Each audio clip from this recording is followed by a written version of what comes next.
Welcome back. Well, has COVID-19 changed the rules of office etiquette? Fox 44's Brian Glenn sat down with an etiquette expert to get some ideas on how to avoid annoying your coworkers. Okay, let's talk about some of the things that people might be doing in the office, and then we'll get to on these Zoom calls that could be so annoying to their coworkers and their boss. Let's talk about a few of those. Which one? The office first? Let's start with in the office. In the office. Well, hopefully we will be back in the office soon.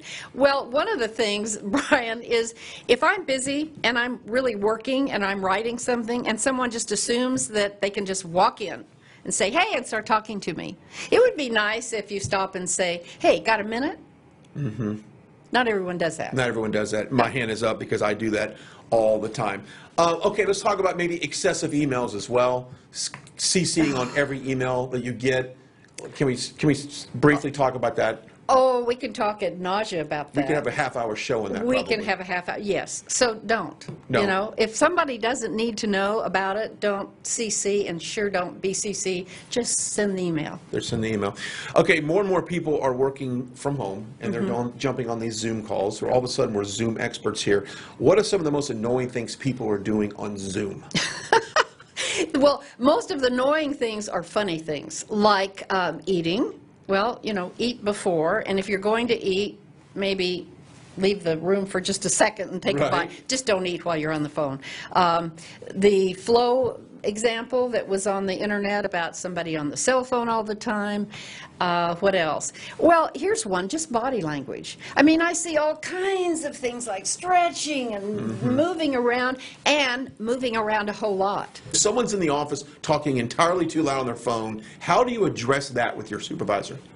Well, I would address it with the person. Directly to them? Sure, why not? I mean, the supervisor has other things to deal with, so just, you know, graciousness and being transparent and saying something nice, I don't think would hurt someone's feelings. It's how you say it, not what you say all the time. So just say, hey, you know what, could you just tone it down a little bit? I'm trying to... I wouldn't be offended. I don't think most people would be offended. And Brian, a lot of people honestly don't think that they are doing something that might be annoying. So, but if it's consistent and it keeps going on and on, I think you have every right to address it. Let's talk about that person in the break room that wants to heat up that fish in the microwave. Is that the classic example of not being a little inconsiderate to others? That's pretty inconsiderate. Do you address that directly as well? Do you call that out? I've never had that happen, Well, Brian. I'm going to have to write another article on that. You might want to. You know, the reheats, the old put the fish in the microwave for 2 minutes and smell at the office. I think that's a big violator right there.